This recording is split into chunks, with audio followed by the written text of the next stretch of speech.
कहते हैं कि एक डेमोक्रेटिक देश में उसकी जो पार्लियामेंट है वो उसका मंदिर होता है, राइट। पार्लियामेंट को कहते हैं कि डेमोक्रेसी का मंदिर है। और हमने तो ये देखा है कि मंदिरों के अंदर तो देवी देवता होते हैं। तो क्या पार्लियामेंट में बैठने वाले लोग जो हैं, यानी कि हमारे जो एमपीज हैं या फिर हमारे एमएलएज जो हैं, क्या ये देवी देवता है? आप सोच रहे होंगे कि मैं एक बहुत ही विचित्र सा प्रश्न आपको पूछ रहा हूँ, क्योंकि बहुत सारी सीरियल्स में हमने देखा है, जो माइथोलॉजिकल सीरियल्स आती है उसमें, कि इंद्रलोक हैं, राइट, स्वर्ग हैं, और फिर वहाँ पर अचानक से दानव की सेना आ जाती है और फिर इंद्र और उनकी टीम को वहाँ से निकाला जाता है और फिर दानव जो है वो सारी चीज़ों को कंट्रोल करने लगते हैं। तो क्या ऐसा ही पार्लियामेंट में भी हुआ है क्या? कुछ, सभी नहीं तो क्या कुछ ऐसे दानव टाइप एलिमेंट्स जो हैं वो यहाँ पर आ चुका है हमारी लेजिस्लेटिव असेंबलीज और पार्लियामेंट में। तो सोचिए इसके बारे में कि एक्चुअली में पार्लियामेंट अगर मंदिर हैं तो इस मंदिर के देवी देवता कौन हैं? सोचिए इसके बारे में। तब तक मैं आपको एक दूसरा इंटरेस्टिंग टॉपिक एक्सप्लेन कर देता हूं। Drones, right. I am sure हम सबको पता है कि ड्रोन्स का इस्तेमाल जो है वो डिफेंस सेक्टर से स्टार्ट हुआ और दुनिया के अलग अलग देश, खास करके यूएसए, इजराइल, भारत भी यूज़ कर रहा है, लेकिन यूएसए, इजराइल कुछ ऐसे देश हैं जो ड्रोन के डिफेंस ड्रोन्स में बहुत ही आगे हैं। अब भारत भी ड्रोन्स में जो है वो दूसरे देशों से हमने ड्रोन्स लिए हैं, ये सारी चीज़ें। और ड्रोन्स का इस्तेमाल डिफेंस सेक्टर में तो होता ही है। ड्रोन्स का इस्तेमाल जो है ये अब तो फिल्मों के लिए भी होने लगा है, शादियों में भी हम देखते हैं, शूटिंग के लिए होता है, फिल्म शूटिंग के लिए। और कोविड के टाइम पर हमने देखा कि रिमोट जगहों पर कुछ इंपॉर्टेंट चीज़ें जो हैं ये ड्रोन्स ने पहुंचाई थी। दवाइयाँ जो हैं वो ड्रोन्स के माध्यम से पहुंचाई गई थी कुछ अलग अलग लोकेशंस पर। और वैक्सीन जो है वो भी ड्रोन के माध्यम से पहुंचाई गई। अब ये तस्वीर देखिए, ये फ़ोटो जो है ये कोई हेलीकॉप्टर से नहीं, ड्रोन से लिया गया एक फ़ोटो है। और ड्रोन का इस्तेमाल जो है वो हम डिज़ास्टर मैनेजमेंट में भी कर सकते हैं। कुछ एरिया में अगर कुछ इश्यू हो जाता है, लेट्स से बाढ़ आ गई कहीं पर, तो लोकल अथॉरिटीज़ जो हैं वो ड्रोन के माध्यम से, अगर कोई फंस चुका है तो हेलीकॉप्टर की राह नहीं देखनी पड़ेगी, आप तुरंत ही ड्रोन जो है वो डिप्लॉय कर दीजिए। जिन जगहों पर हम फिजिकली नहीं जा सकते उसका एक प्रकार से लोकेशन तो मिल जाएगा, फिर आप उसकी मदद कर सकते हैं, जो भी लोग फंसे हुए हैं उसकी। तो विनो के ड्रोन्स जो हैं उनका इस्तेमाल बहुत सारे क्षेत्रों में हो रहा है। बजट 2022-23 में सरकार ने एक अनाउंसमेंट किया टेक और इनोवेशन सेक्टर के लिए, और ख़ास करके ड्रोन मेकिंग स्टार्टअप्स के लिए। सरकार जो है वो इसको सपोर्ट करने के लिए तैयार हैं। और अब हमें किसान ड्रोन्स देखने को मिलेंगे, राइट। तो सरकार ने किसान ड्रोन्स को लॉन्च किया है। और एक लंबे समय से हमारी ये एक डिमांड रहती थी कि हम जब अमेरिकन किसानों को देखते थे, वहाँ के फार्मर्स को, इनफैक्ट वहाँ के फार्मर्स जो हैं वो मोर लाइक एंटरप्रेन्योर्स हैं। तो वहाँ का फार्मर जो है उसको पेजेंट नहीं कहा जाता, और यहाँ का जो हमारा फार्मर है वो पेजेंट टाइप है, क्योंकि आज भी हमारे देश में लगभग 80% जितनी ज़मीन जो है वो माइक्रो कैटेगरी के फार्मर के पास आती है, यानी कि बहुत ही छोटा सा टुकड़ा है उसके पास ज़मीन का। और अमेरिका में जो किसान है उसके पास बहुत बड़े बड़े खेत है, मीन्स आप चल के तो जा ही नहीं सकते, यू नीड एटलीस्ट मोटरसाइकिल या फिर कार। तो इतने बड़े बड़े फार्म होते हैं। ऑफ कोर्स अमेरिका हमसे बहुत बड़ा देश भी है इन टर्म्स ऑफ जियोग्राफी, लेकिन वहाँ के किसान जो हैं वो बड़े हैं और वो एंटरप्रेनर की तरह आप देखिएगा। मीन्स आई एम श्योर आपने यूट्यूब पे कभी ना कभी, फेसबुक, यूट्यूब पर देखे होंगे उनके वीडियोज़, या फिर फिल्मों में देखा होगा कि किसान के पास बहुत बड़ी कार होती हैं, बहुत बड़ा घर होता है, सारी फैसिलिटीज़ उसके पास, एप्पल के बड़े बड़े लैपटॉप्स जो हैं वो किसान यूज़ करता है। तो ऐसी सिचुएशन है। तो एनीवे, मैं बात ये कर रहा था कि एक लंबे समय से हमारे देश के किसानों का, और हमारा भी ये सपना था कि हमारे किसान के पास भी वो सारे टूल्स आ जाए, वो सारे मशीन्स आ जाए, जिससे वो लेटेस्ट टेक्नोलॉजी वाली जो खेती बाड़ी है वो कर सकें, ऑर्गेनिक हो, लेकिन लेटेस्ट टेक्नोलॉजी का सहारा लिया जा सके। कि अगर बारिश होने वाली है, इस साल कितनी बारिश होगी, माइक्रो एनालिसिस भी आपको मिल जाएगा कि इस वीक में या फिर इस महीने में कितनी बार बारिश होगी। ये सारी चीज़ों की टेक्नोलॉजी, ये सारी चीज़ों का एक्सेस किसानों के पास हो तो कितना फ़ायदा हो जाएगा उनका, वो कितना प्री प्लानिंग कर पाएंगे। We can think about it. Drones can reform agree sector, right. Laws जो हम लेकर आए, सरकार लॉज एक लेकर आई, लेकिन लॉज जो हैं वो रिफॉर्म नहीं कर पाए क्योंकि कंसल्टेशन जो है वो नहीं था, तो इसलिए ये लॉज को इवेंचुअली सरकार को रिजेक्ट करना पड़ा। लेकिन ऐसी कुछ टेक्नोलॉजीज हैं जिनसे हमारी जो एग्रीकल्चर सेक्टर, हमारा ये क्षेत्र जो है वो रिफॉर्म हो सकता है, उसमें एक बदलाव आ सकता है। और लगभग हमारे देश की 55% पॉपुलेशन जो है वो खेती बाड़ी और एलाइड सेक्टर के साथ जुड़ी हुई है, तो ये देश के लिए भी एक जबरदस्त बदलाव, रिफॉर्म होगा। और इन टॉपिक्स के बारे में बात करेंगे, किसान ड्रोन के क्या क्या फायदे हो सकते हैं। Will go through the list, but before that welcome to curiously education. Today is 22 फरवरी 2022। मैं हूं प्रशांत मावानी। आज हम देखने वाले हैं किसान ड्रोन्स, जिसके बारे में हम बात कर रहे हैं। Then we have forest report, Sarsa river, फिर रोल कॉल, ये एक इंटरेस्टिंग टॉपिक है, और United nation laws and China के बारे में बात करने वाले हैं। Get in touch with me via social media. Lecture की पीडीएफ आपको मेरे टेलीग्राम चैनल के ऊपर मिल जाएगी। चेक आउट माई पॉडकास्ट, ये सभी बड़े पॉडकास्ट प्लेटफॉर्म पर अवेलेबल हैं। Check out curiously for ever, ये मेरे पॉडकास्ट का नाम है, right, curiously for ever. Okay, तो ये जो किसान ड्रोन्स आ जाएंगे तो इससे क्या फायदा होगा? आप लैंड रिकॉर्ड्स जो हैं उनको डिजिटाइज कर पाएंगे। अब क्या होता है कि लैंड रिकॉर्ड्स में इश्यू होने की वजह से केसेस फाइल होते रहते हैं। जमीन के साथ जुड़े हुए केसेस जो है ना वो सबसे ज्यादा फाइल होता है, और करप्शन भी बहुत होता है। रेवेन्यू डिपार्टमेंट भी corruption means we all know what's going on in the revenue department. तो वहां पर जो करप्शन है उसको एलिमिनेट करना है तो drones can play very important role. Land surveys के लिए आप इनका इस्तेमाल कर सकते हैं। This is number 1, 2, 3। Fourth, crop और मिट्टी के सर्वेलेंस के लिए भी ड्रोन का इस्तेमाल हो सकता है।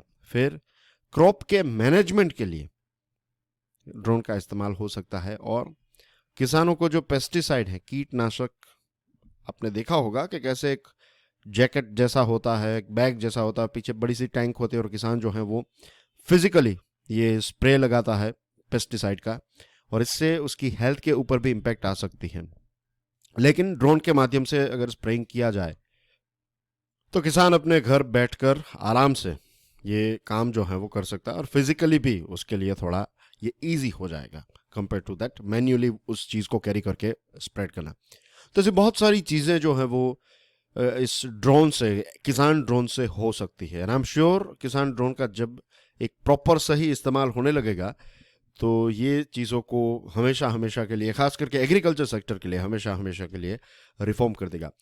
ये भी कहा जाता है कि फ्यूचर में हाई कैपेसिटी ड्रोन्स आ जाएंगे कि किसान जो है वो अपना सामान जैसे ट्रक में डालकर मार्केटिंग यार्ड या फिर दूसरी जगह तक पहुंचाता है फ्यूचर में, राइट। ये दूर नहीं है, दिस इज नॉट इम्पॉसिबल कि डायरेक्टली फार्म से सारा सामान जो है वो मार्केट तक जो है वो किसान क्विकेस्ट पॉसिबल वे से भेज पाएगा वाया एयर, राइट। ये अभी तक हमने कभी सोचा भी नहीं था इसके बारे में, but this is something that is going to, we are going to see this thing in future. तो रूरल स्काईलाइन जो है ये काफ़ी बिजी होने वाली है, और बहुत सारे चैलेंजेस भी इसमें होंगे। ऐसा नहीं है कि it's going to be very smooth, बहुत सारे चैलेंजेस होंगे। लेकिन मेरा तो यही मानना है, मैं तो यही विश्वास रखता हूँ, इसी चीज़ को जानता हूँ कि आप काम स्टार्ट कर दीजिए, स्टार्ट योर वर्क। चैलेंजेस आएंगे, कीप गोइंग ऑन, चैलेंजेस को सॉल्व करते जाइए, आगे बढ़ते जाइए, रिफाइन करते जाइए सिस्टम को। This is the only way we have.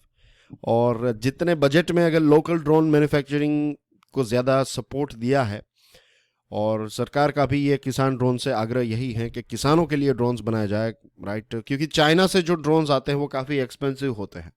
तो हमें चाहिए कम कॉस्ट वाले ड्रोन्स, और फिर ड्रोन्स की वजह से नया बिजनेस भी स्टार्ट होगा, एलाइड सेक्टर ही हो जाएगा एक प्रकार से। या कुछ ऐसी कंपनीज जो किसानों को ही ड्रोन्स देगी, आप रेंट पर ले सकते हैं, या फिर उनका जो व्यक्ति हैं वो आ जाएगा। जैसे पहले कैसा था कि ट्रैक्टर चलाना नहीं आता था तो जिसके पास ट्रैक्टर था वो आता था। अब क्या करते हैं, क्या आप ऐसे व्यक्ति, ऐसी कंपनी के पास जाइए, वहाँ से ट्रैक्टर जो है वो रेंट पर ले जाइए, डीजल वीजल उसमें डाल दीजिए, अपना काम खत्म हो जाए, वापस उसको आप डिलीवर कर दीजिए। तो ऐसा ही चीज़ जो है वो ड्रोन के साथ भी धीरे धीरे होने लगेगी, और किसान जो है उनको ड्रोन की ट्रेनिंग दी जाएगी, एंड फ्यूचर में किसान जो है वो ड्रोन को आराम से उड़ा पाएंगे। तो ये चीज़ें हमें करनी चाहिए, right. Okay, moving on to the next topic. Missing forest, Tribune का ये एक इंटरेस्टिंग आर्टिकल है। India state of forest report ISFR 2021 launch हो चुका है। सरकार का ये दावा है कि हमारे देश में पिछले 2 सालों में 2261 स्क्वायर किलोमीटर फॉरेस्ट एक्सपांड हुआ है, राइट। ये दावा है सरकार का, 2261 स्क्वायर किलोमीटर फॉरेस्ट एक्सपांड हुआ है, दैट इज 0.3% एक एक्सपांशन हुआ है। और सरकार ने यह भी कहा है कि हमारे देश में 17 ऐसे राज्य और यूनियन टेरिटरीज हैं, total 17 states and union territories included, जिनका 33% जितना जियोग्राफिकल एरिया जो है वो फॉरेस्ट कवर में आता है। 33%, ये एक बहुत बड़ा दावा है। आपकी स्क्रीन के ऊपर जो व्यक्ति है, इनका नाम है भूपेंद्र यादव। ये minister of environment forest and climate change है, MOEFCC, और उन्होंने आई थिंक राज्यसभा में ही ये कहा था, लेकिन ऑफिशियली भूपेंद्र यादव ने कहा है कि भारत सरकार जो है इस बात पर एक रिजॉल्व रखती हैं, या फिर भारत सरकार जो है वो इस एक प्रकार का वादा है कि हम सिर्फ फॉरेस्ट को क्वांटिटेटिवली नहीं, सिर्फ आंकड़ों में नहीं, लेकिन क्वालिटेटिवली भी फॉरेस्ट को एनरिच करेंगे, फॉरेस्ट को और ज़्यादा घने बनाएंगे और ज़्यादा खूबसूरत बनाएंगे। अब एक चीज़ मैं यहाँ पर कह सकता हूँ, फॉरेस्ट बनाना जो है वो किसी सरकार की कैपेसिटी में नहीं है, फॉरेस्ट बनाना किसी इंसान की कैपेसिटी में नहीं है, राइट। फॉरेस्ट जो है वो अपने आप बनता है, फॉरेस्ट जो है वो नेचर बनाता है।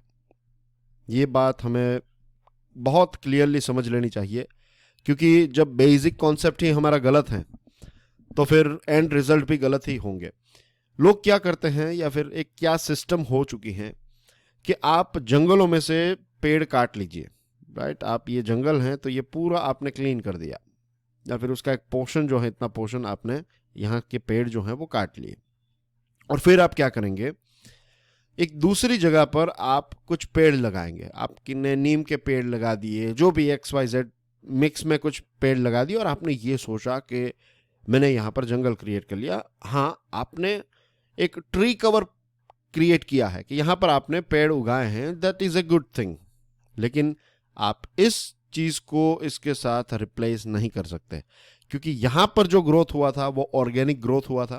व्हेन आई से ऑर्गेनिक, आई मीन टू से कि पता नहीं कितने 100 सालों पहले, 50 साल 100 साल पहले यहाँ पर कोई एक बीज जो है एक हाथी ने गिराया हो, राइट, और हाथी ने वो एक सीड जो है वो अपने डंग में से गिराया हो यहाँ पर, और फिर ऑर्गेनिक तरीके से वो सीड जो है वो यहाँ पर उगने लगा, और यहाँ पर फिर पेड़ बन गया, फिर इसी पेड़ के कुछ बीज जो हैं वो किसी और जगह पर पहुंच गए।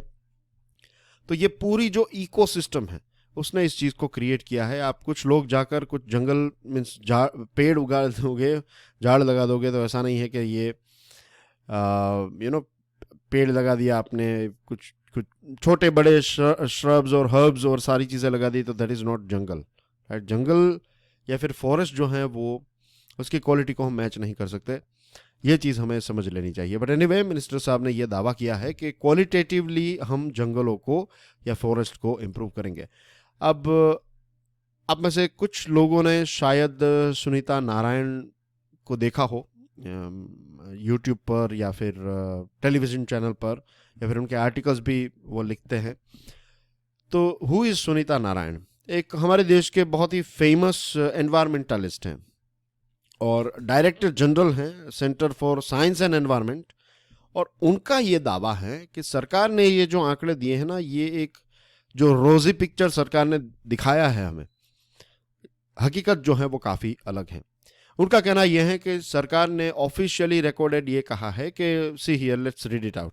Narayan has noticed a glaring discrepancy between what is officially recorded as forest area, officially 77.53 million hectare जो है हमारे देश का, ये फॉरेस्ट कैटेगरी में आता है, लेकिन एक्चुअल फॉरेस्ट कवर कितना है? 51.66 million hectares that exists on that recorded area। Officially जो आप बताते हैं और जो एक्चुअल में है उसमें एक बहुत बड़ा डिफरेंस है, 77.53 और यहाँ पर देखिए 51.66, और ये पता है कितना है? ये 25.87 मिलियन हेक्टेयर्स, यानी कि लगभग हमारा उत्तर प्रदेश राज्य जो है ना उतने बड़े साइज का जंगल जो है वो जंगल है ही नहीं, आप एक प्रकार से कह सकते हैं। तो किस टेक्निक का हम इस्तेमाल कर रहे हैं और क्या हमारे कॉन्सेप्ट्स गलत हैं? अगर सरकार सही है तो सुनीता नारायण जो एक बहुत ही फेमस एनवायरमेंटलिस्ट हैं, तो क्या वो गलत है? अगर ऐसा कॉन्ट्राडिक्शन हो रहा है कि सरकार ये कह रही है और एनवायरमेंटलिस्ट ये कह रहे हैं, तो बेस्ट इज के फिर से एक सर्वे प्रॉपर किया जाए। और ISFR 2021 जो है उसको हम एक गॉस्पल ट्रूथ की तरह ये कंप्लीटली इसके ऊपर आंख बंद करके विश्वास नहीं कर सकते, राइट। हमें इंडिपेंडेंट रिसर्चर्स की भी सुननी चाहिए। बहुत सारे इंडिपेंडेंट रिसर्चर्स का ये दावा है कि सरकार ने जो दिखाया है उस और जो एक्चुअल ग्राउंड पर है वो डिफरेंट है। तो क्यों ना हम फिर से सैटेलाइट इमेजनरी का इस्तेमाल करें और ग्राउंड ट्रूथिंग करें, फिजिकल सर्वे किया जाए और इसी के साथ सैटेलाइट का डेटा क्रिएट किया जाए और फिर पता चले कि एक्चुअल आंकड़ा जो है वो क्या है।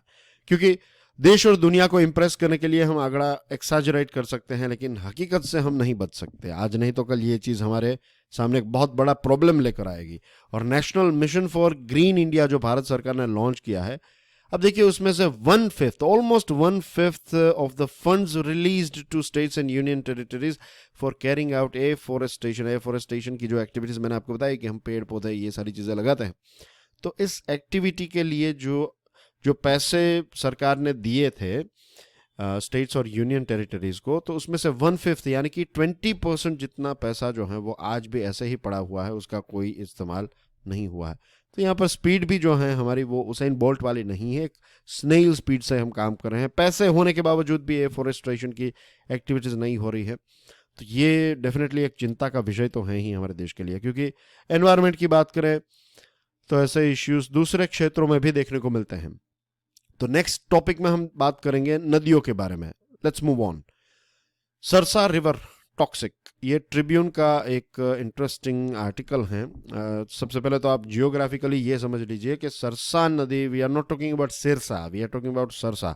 तो सरसा जो है एक नदी है and it flows into the Sutlej, right. अब दो प्रकार की नदियां होती हैं, एक ट्रिब्यूटरी और एक डिस्ट्रीब्यूटरी। ट्रिब्यूटरी और डिस्ट्रीब्यूटरी, राइट। एक ट्रिब्यूटरी यानी कि जब मैं ऐसा कहूं, इजीली आप इसको समझ सकते हैं कि ट्रिब्यूटरी और डिस्ट्रीब्यूटरी का क्या मतलब है। अगर मैं आपको कहूं मैं आपको ट्रिब्यूट कर रहा हूं, ट्रिब्यूट दे रहा हूं, तो I am adding something, isn't it. तो ट्रिब्यूटरी का मतलब ऐसा है कि एक छोटी नदी है और वो बड़ी नदी में पानी अपना ऐड कर रही है। ऐसा हमेशा नहीं होता कि बड़ी नदी में से ही छोटी नदियां पैदा होती है। कई बार छोटी नदियां जो होती हैं वो अपना पानी जो है वो फाइनली बड़ी नदी में मिक्स करती है, तो वो हो जाती है ट्रिब्यूटरी, वो ऐड करती है। और डिस्ट्रीब्यूटरी, डिस्ट्रीब्यूट करना, यानी कि एक बड़ी नदी का पानी जो है वो डिस्ट्रीब्यूट हो जाता है, तो वो छोटी नदी एक जो होती है तो उसमें बड़ी नदी का पानी आता है। तो this is the difference. I hope ये क्लियरली समझ में आ गया होगा।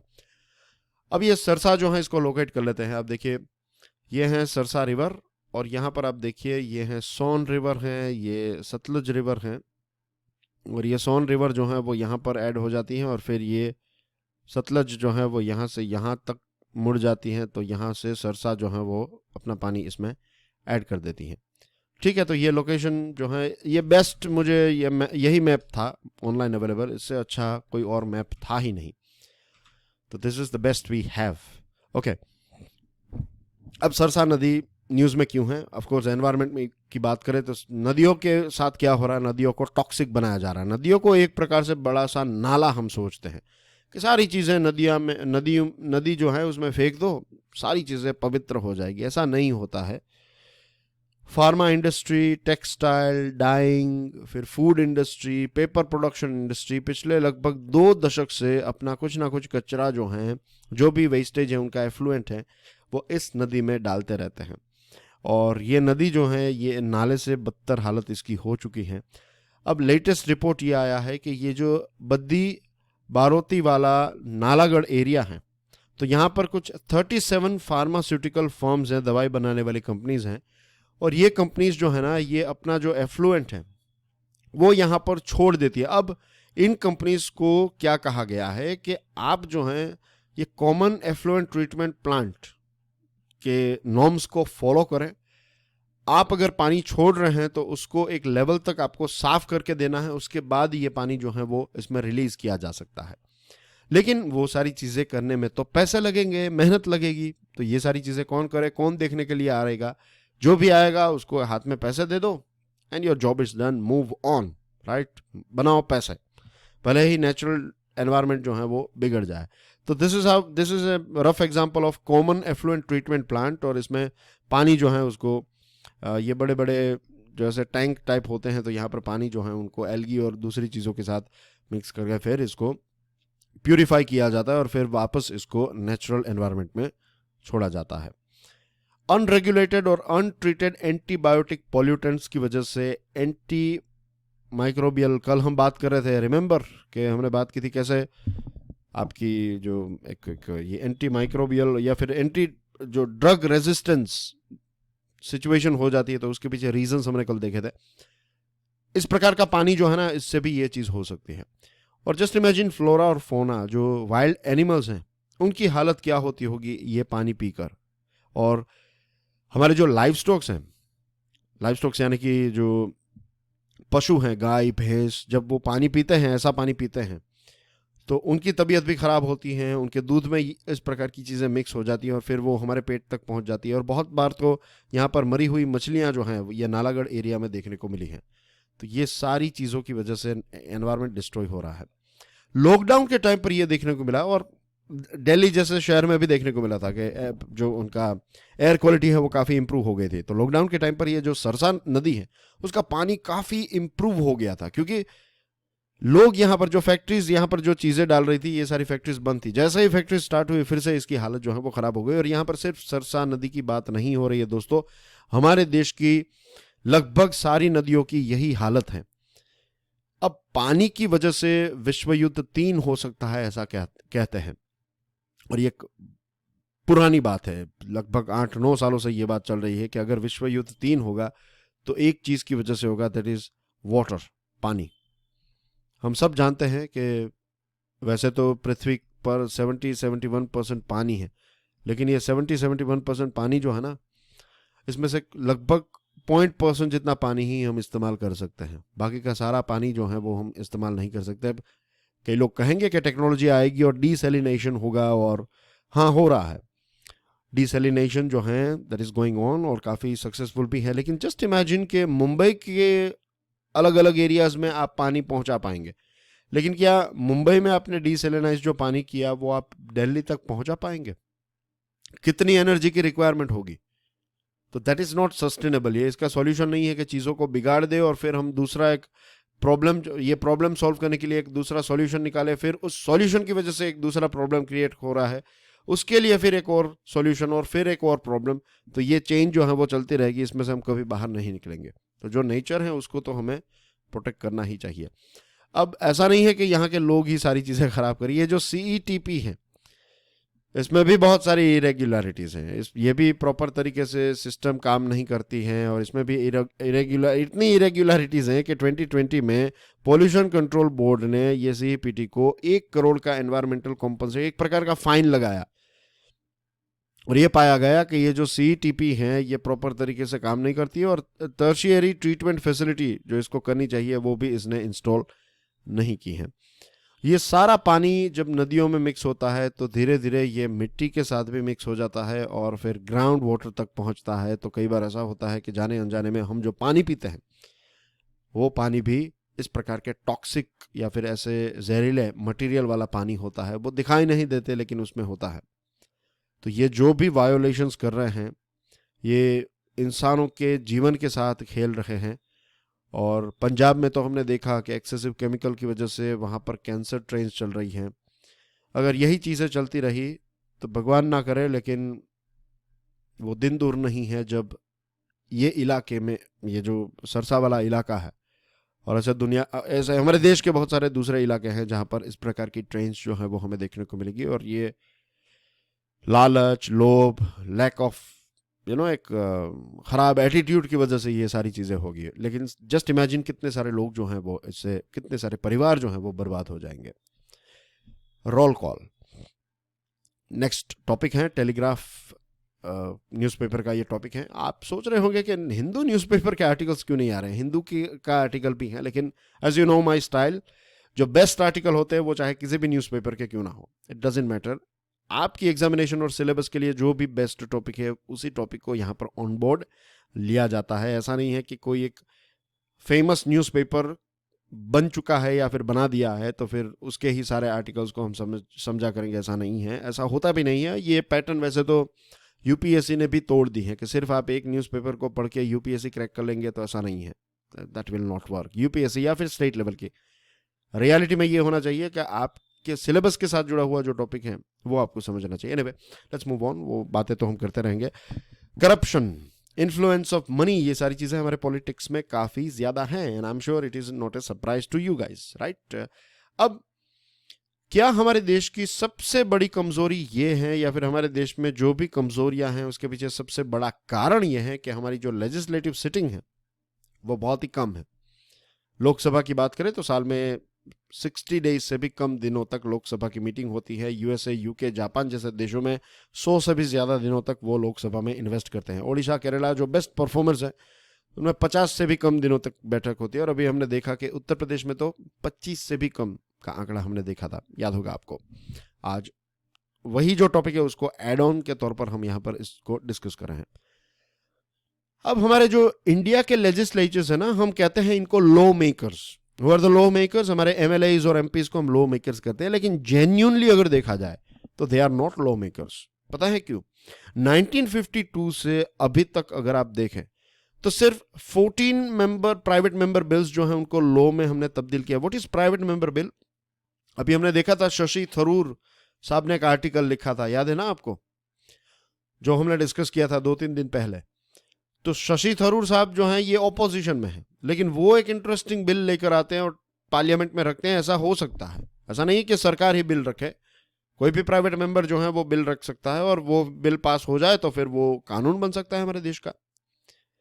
लेकिन अभी तक 1952 से 2022 तक हमने सिर्फ 14 ही प्राइवेट मेंबर बिल्स हमारी पार्लियामेंट ने पास किए हैं। तो ये 14 लोगों को आप कह सकते हैं कि ऐसे 14 लोग जिन्होंने ये चीज की तो दे वेर लॉ मेकर्स। लेकिन बाकी के जो हमारे एमपीज हैं वो लॉ मेकर्स इसीलिए नहीं है क्योंकि यूएसए में हर एक बिल जो है वो वहां का इंडिविजुअल लॉ मेकर लेकर आता है। वहां का जो पार्लियामेंट का मेंबर है, कांग्रेस का जो मेंबर है वहां का, कांग्रेस नॉट पार्टी लेकिन यूएसए की जो पार्लियामेंट है उसको कांग्रेस कहते हैं, तो वहां की जो कांग्रेस है उसका जो मेंबर है वो बिल लेकर आता है और फिर सरकार उसको पास करती है। हमारे देश में ऐसा है कि just imagine, giving you one example, अभी सरकार किसकी है? नरेंद्र मोदी साहब की सरकार है। बीजेपी का कोई भी एमपी जो है, क्या वो सरकार ने कोई गलत, लेट्स से फार्म लॉ वाला जो डिसीजन था तो उसमें कंसल्टेशन नहीं हुई थी, तो क्या बीजेपी का व्यक्ति जो है वो पार्लियामेंट में खड़ा होकर आगे बेंच पर बैठने वाले जो अमित शाह हैं, नरेंद्र मोदी हैं या फिर दूसरे जो बड़े बड़े लोग हैं जैसे कि निर्मला सीतारमण एक्सेट्रा, जैसे मिनिस्टर्स को खड़ा होकर कह पाएगा कि देखिए हमारी टीम में क्या हो रहा है, दिस इज नॉट राइट, हमें किसानों के मुद्दों पर और ज्यादा बातें करनी चाहिए, आप ऐसे इसको पास कर देंगे तो बवाल खड़ा हो सकता है, प्रॉब्लम खड़ा हो सकता है एक्सेट्रा? क्या ऐसा कोई बीजेपी का एमपी कर सकता है? या फिर रिवर्स में चले जाइए, थोड़ा रिवाइंड कीजिए, मनमोहन सिंह साहब की सरकार थी, क्या उस टाइम पर कोई कांग्रेस का एमपी यह कह सकता है कि ये जो चीजें हम जो भी कर रहे हैं उस टाइम पर जो भी इश्यूज थे तो ऐसा नहीं होना? क्या ये उठकर वो बात कह सकते हैं? नहीं कह सकते। क्यों? क्योंकि ऑन द स्पॉट निकाला जाएगा, रिमांड में लिया जाएगा उस व्यक्ति को। तो ये क्या पार्टीज के अंदर डेमोक्रेसी है? देश में तो डेमोक्रेसी का क्लेम किया जाता है, लेकिन एक पार्टी के अंदर क्या पार्टी जेन्युइनली डेमोक्रेटिक तरीके से काम करती है? सोचिए इसके बारे में। बहुत सारे एमपीज ऐसे हैं जिनको पीएम से मिलना है, एचएम से मिलना है, तो वो उनको मीटिंग का टाइम भी नहीं मिलेगा क्योंकि दूसरी चीजों में व्यस्त रहते हैं। तो ये सारे इश्यूज हैं दोस्तों। तो हम नहीं कह सकते कि हमारे जो एमपीज और एमएलएज हैं वो लॉ मेकर्स हैं, we can not say that thing. हाँ, पॉलिटिकल पार्टी जो है that is the ultimate law maker, ये मेरा मानना है।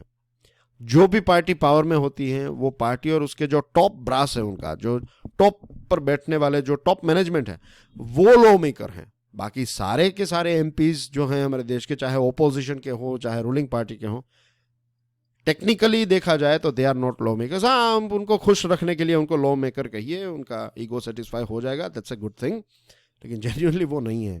If you see the comparison, farm bill में क्या हुआ? फार्म बिल में राज्यसभा में इसको क्विकली पास, मैंने उस टाइम पर भी बताया था, उस टाइम के लेक्चर में बताया था कि फार्म बिल जो है उसमें उतने प्रॉब्लम्स नहीं है। Farm bill was reasonably good bill, लेकिन एक अच्छी चीज को करने मीन्स, अगर मैं आपको लेट्स से कि आप हमारे पेरेंट्स हैं, वो हमें पॉकेट मनी जब देते थे तो अगर हमें बुलाकर हमारे गाल पर एक लाफा मारकर अगर पॉकेट मनी देते तो आप पॉकेट मनी नहीं रखते, आप दे देते उनको वापस। कि क्या ये कोई तरीका है कि आप हमें पैसे भी दे रहे हो और मार भी रहे हैं? ऐसा ही हुआ यहाँ पर कि सरकार ने बिल तो अच्छा लेकर आई, लेकिन पास करने का जो तरीका था वो सही नहीं था। राज्यसभा में डिस्कशन ही नहीं की। अब फाइनेंशियल न्यूज एनालिसिस सीरीज को फॉलो करने वाले स्टूडेंट को भी पता है कि 58% हमारे देश में जो किसान को मिला ले और एलाइड सेक्टर वाले लोगों को मिला ले, जिनको बड़े बड़े तौर पर हम एग्रीकल्चर सेक्टर के साथ जुड़े हुए लोग कहते हैं, तो 58% पॉपुलेशन को अफेक्ट करने वाला एक बिल है, उसको आप डिस्कस नहीं करते, राज्यों के साथ डिस्कस नहीं करते, तो फिर वो रिजेक्ट ही होगा ना, उसमें क्या होगा? और सबसे इंपॉर्टेंट, और इसकी वजह से जस्ट इमेजिन, इसकी वजह से ये बिल जो है इसको ऐसे आपने फटाफट पास किया, लगभग 1 साल तक कितना समय बर्बाद हुआ, कितने पैसे बर्बाद हुए, कितनी एनर्जी बर्बाद हुई देश की, उसका कैलकुलेट, उसका लॉस जो है वो क्या, उसका क्या। दूसरी एक इंपॉर्टेंट चीज कि हमारे जो इलेक्टेड रिप्रेजेंटेटिव्स हैं उनका सबसे इंपॉर्टेंट काम क्या है पता है? ऐसा नहीं कि पार्लियामेंट में बैठना उनके लिए सबसे इंपॉर्टेंट काम है, या फिर लेजिस्लेटिव असेंबली में बैठना सबसे इंपॉर्टेंट है। नो, सबसे इंपॉर्टेंट काम है कि लोगों के बीच में रहना। जो भी कॉन्स्टिट्यूएंसी वो रिप्रेजेंट करते हैं, तो वहां के लोगों को मिलना, वहां के लोगों के साथ उठना बैठना, उनके प्रॉब्लम्स को समझना, और जो भी प्रॉब्लम्स है उसको स्टेट या फिर नेशनल लेवल तक रिप्रेजेंट करना, वो उनका सबसे इंपॉर्टेंट काम है। टाइम मैनेजमेंट अगर अच्छा किया जाए, राइट, और इसमें कोई रॉकेट साइंस नहीं है, जब तक लेजिस्लेटिव असेंबली और पार्लियामेंट नहीं चल रही है तब तक आप लोगों के साथ रहिए। जब आपको पता चल जाएगा कि इतने समय में पार्लियामेंट में जाना पड़ेगा, तो उस समय आप पार्लियामेंट या फिर लेजिस्लेटिव असेंबली में अपना समय दे सकते हैं और वापस आकर फिर back to normal grass root level पर आप काम कर सकते हैं। तो स्टार्टिंग में मैंने जो आपको प्रश्न पूछा कि कौन है इस मंदिर में बैठने वाले जो व्यक्ति है, क्या ये देवी देवता हैं? नहीं। डेमोक्रेसी में जो एक रियल किंग होता है या फिर किंग और क्वीन जो है वो लोग हैं। और यहाँ पर सिचुएशन ऐसी हो चुकी है कि जो किंग हैं वो अभी रास्ते पर हैं, और जो किंग नहीं है, जो जिनको हमारे लिए काम करना है, वो अभी महलों में बैठे हैं। आप सोच सकते हैं, आप सोचिएगा इसके बारे में। Use international law, call out China's violations, the Hindu का ये आर्टिकल है। कुछ समय पहले हम डिस्कशन कर रहे थे कि एस जयशंकर साहब ने यह कहा कि जो रिटर्न एग्रीमेंट्स हैं चाइना और इंडिया के बीच में, उसको डिसरिगार्ड किया है। जानबूझकर चाइना ने ये रिटर्न एग्रीमेंट जो भारत और चाइना के बीच में है उसका वायोलेशन किया है, इसका उल्लंघन किया है। और सिर्फ ये चीज हमें समझनी है कि ये भारत और चाइना के बीच की बात नहीं है, ये इंटरनेशनल लॉ का भी चाइना ने उल्लंघन किया है। 1993 एग्रीमेंट ये कहता है कि ये दोनों देश जो है वो एक दूसरे के खिलाफ फोर्स का इस्तेमाल नहीं करेंगे। जो भी बाउंड्री के साथ LSE यानी कि लाइन ऑफ एक्चुअल कंट्रोल के इश्यूज हैं वो बातचीत के माध्यम से सॉर्ट आउट करेंगे। आर्टिकल 1 जो है 1996 एग्रीमेंट का, जो कॉन्फिडेंस बिल्डिंग मेजर्स के लिए है, वो ये कहता है कि दोनों साइड्स जो है वो मिलिट्री कैपेबिलिटी का इस्तेमाल एक दूसरे के खिलाफ नहीं करेगी। आर्टिकल 1 और आर्टिकल 8 जो है 2005 और 2013 एग्रीमेंट का, वो भी फोर्स का इस्तेमाल करने से मना करती है। ये एग्रीमेंट है दोनों देशों के बीच में, इसके ऊपर चाइना ने दस्तखत किए हैं। और ये जैसे मैंने आपको बताया सिर्फ 2 देशों की बात नहीं है। अगर आप यूनाइटेड नेशंस को भी देखें, यूनाइटेड नेशंस के अगर हम लॉज को समझें, तो यूनाइटेड नेशंस का आर्टिकल 2 सब आर्टिकल 4 ये कहता है कि states being forbidden from using force, के स्टेट्स जो है वो इंटरनेशनल रिलेशंस में फोर्स का इस्तेमाल नहीं करते। ये यूनाइटेड नेशंस का रूल है। सिर्फ 2 ही एग्जम्पशंस हैं। आर्टिकल 51 यह कहता है कि सेल्फ डिफेंस के लिए आप फोर्स का इस्तेमाल कर सकते हैं, और दूसरे बार कब, जब United Nation Security Council authority दे। चैप्टर 7 कहता है कि अगर यूएनएससी से आपको ऑथराइजेशन मिलता है तो आप फोर्स का इस्तेमाल कर सकते हैं, वरना आप नहीं कर सकते। अब चाइना ने गलवान में जो किया है, ये भारत के साथ जो एग्रीमेंट है उसका तो वायोलेशन किया, इसी के साथ साथ यूएन चार्टर का भी वायोलेशन किया। तो सिर्फ चाइना ने हमारे साथ दगा नहीं दिया या फिर हमारे साथ मिसबिहेव, उन्होंने यूएन के साथ भी मिसबिहेव किया है और अभी भी कर रहा है। ह्यूज मिलिट्री बिल्डअप यहां पर कर चुका है, एलएसी में अलग अलग जगहों पर ट्रांसग्रेशन कर रहा है।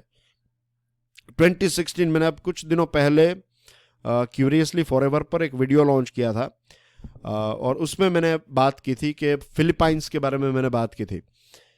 तो फिलीपाइंस 2016 में ऐसा हुआ था। मैं बेसिकली हमने जो हमारे नए कोऑर्डिनेटर आए हैं, डिफेंस मैरीटाइम कोऑर्डिनेटर, तो उसका वो टॉपिक में मैंने इस चीज़ को एक्सप्लेन किया था कि 2016 में फिलीपाइंस जो हैं वो एक इंटरनेशनल कोर्ट में एक केस जीत गया चाइना के खिलाफ। और उस टाइम पर ये ट्रिब्यूनल जो है यूएन के तहत काम करती है, तो इस ट्रिब्यूनल ने ये कहा कि ये उनक्लोज के हिसाब से, United Nation Convention on the Law of the Sea के हिसाब से चाइना ने वायोलेशन किया है, चाइना को ये एरिया खाली कर देना चाहिए। चाइना ने क्लियरली बता दिया नहीं, हम इस लॉ को, इस कानून को या फिर इस कोर्ट के ऑर्डर को नहीं मानते। खुलेआम चाइना ने कह दिया कि हम नहीं मानते। और पूरी दुनिया जो है, अब देखिए इंडो पैसिफिक में कैसी सिचुएशन क्रिएट की है, उसकी वजह से कितना ये मिसबिहेवियर देखिए आप उनका, कैसे उन्होंने स्टार्ट किया। भारत के साथ ये कर रहा है और इंटरनेशनल लॉ को वायोलेट कर रहा है। वर्ल्ड ट्रेड ऑर्गेनाइजेशन में भी ऐसा करता है। चाइना वर्ल्ड ट्रेड ऑर्गेनाइजेशन में ऐड हो गया। वर्ल्ड ट्रेड के रूल्स के हिसाब से आप ये सारी चीज़ें नहीं कर सकते जो चाइना कर रहा है। वो करेंसी को मैनिपुलेट करता है, फिर अपने लोगों को सब्सिडीज प्रोवाइड करता है ताकि वो इंटरनेशनल मार्केट में ज़्यादा सामान बेच सके।